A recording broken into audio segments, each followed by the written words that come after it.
क्योंकि यज्ञ लोक में अत्यंत अत्यंत प्रशंसनीयता के रूप में लोक में प्रसिद्ध है।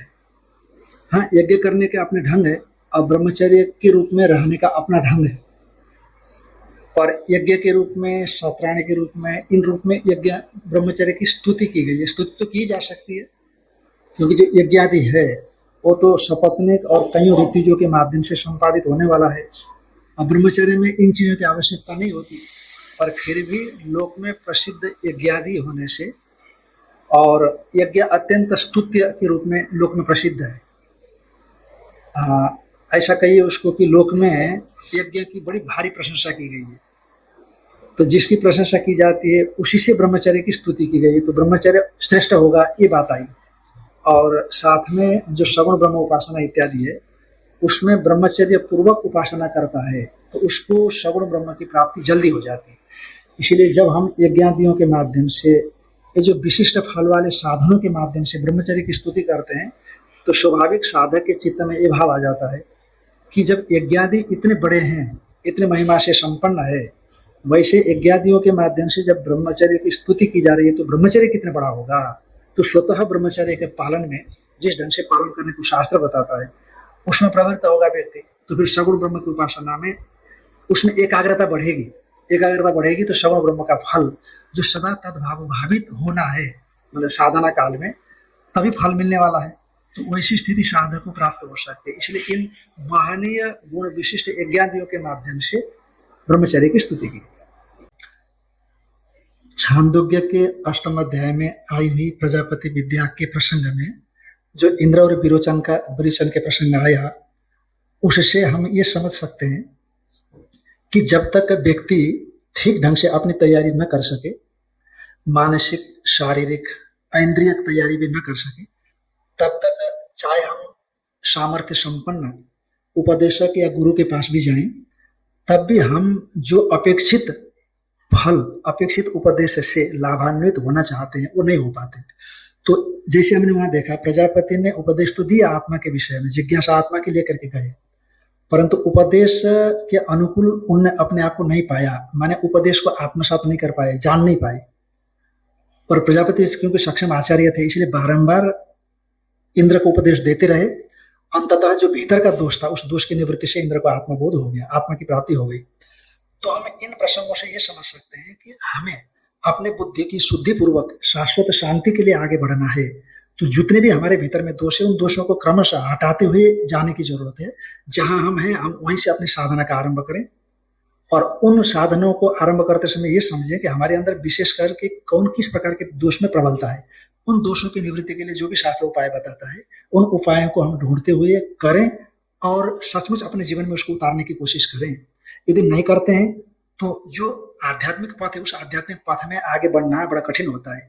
भले ही भौतिक जीवन में आप चीजों को समझ करके आगे बढ़ने के लिए प्रयास करें, यहाँ ऐसा हो सकता है, बुद्धि शुद्धि की आवश्यकता नहीं रहती है, पर आध्यात्मिक क्षेत्र में जिस बुद्धि में दिखाई पड़ने वाला परमेश्वर है उसको हमें जानना है, और वो बुद्धि में यदि मैला है तो वो मैल ही आत्मा को ढक देती है। इसीलिए मैल बुद्धि आत्मा को ढकने की वजह से आत्मा का बोध नहीं हो पाता। इसीलिए बुद्धि की शुद्धि के लिए जो भी उपाय हो सकता है वही करना चाहिए। और इस प्रसंग से हम ये भी देखते हैं कि निरंतर के चिंतन से और ब्रह्मचर्य पालन पूर्वक रहने से इंद्र को अंततः तत्वबोध हो गया, आत्मा की उपलब्धि हो गई, जिसलिए वो गए थे। पर चूंकि इतना धैर्य नहीं रख पाए और विवेक न होने से विरोचन को उल्टा ज्ञान हुआ। भले ही प्रजापति जैसे सक्षम गुरु से उपदेश मिला हो, परंतु आत्मकृपा विरोचन नहीं कर सके, पर इंद्र ने बराबर चिंतन किया, बराबर, तो उसका फल ये हो गया कि उनको आत्मबोध हो गया। इसलिए निरंतर उचित आचार्य के सानिध्य में उचित साधन के माध्यम से अपने गंतव्य को पाने के लिए प्रयास करते रहना चाहिए। मनोमय प्राण शरीर ये जो गुण है ना, उन गुणों से ब्रह्म उपास्य का, जैसे कि सत्य काम, सत्य संकल्प, ये गुण से ब्रह्म को उपास्य कहा।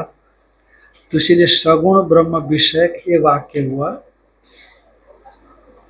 माने एकदम मनोमय ब्रह्म नहीं, इन गुणों का आरोप ब्रह्म में किया गया उपास्यत्व के लिए, माने उसकी उपासना के लिए।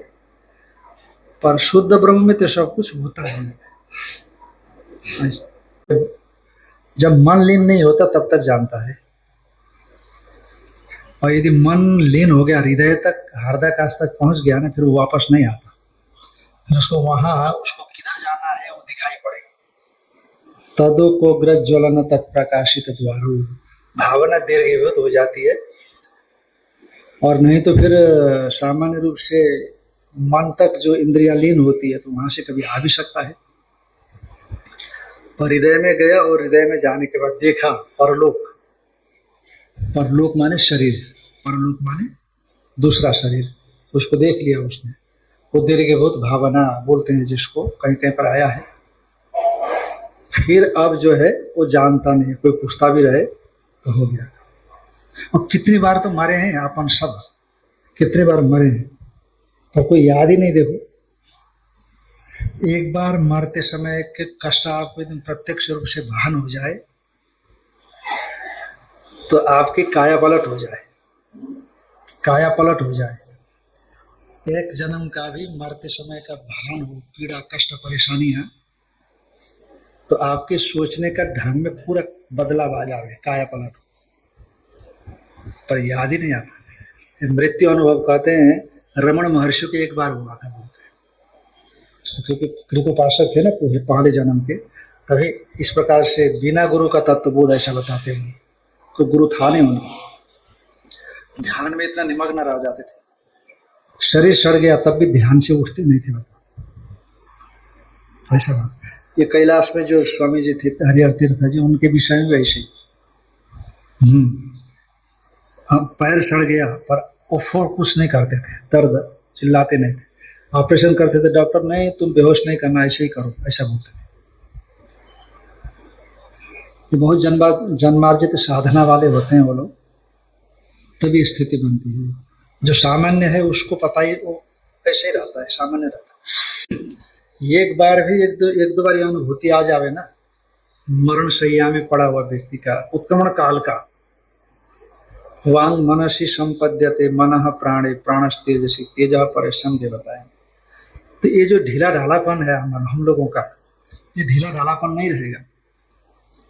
जो साधकों में ढीला ढालापन दिखता है ना, ये ढीला ढालापन नहीं आएगा।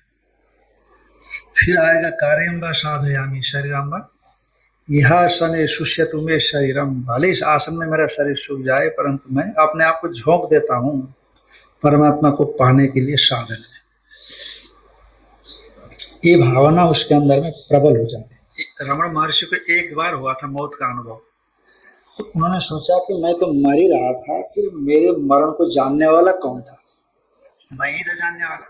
मैं मर रहा था तो मैंने जाना कैसे? इसका मतलब मैं मरने वाला नहीं हूँ, फिर मरने वाला नहीं हो तो मैं कौन हूँ?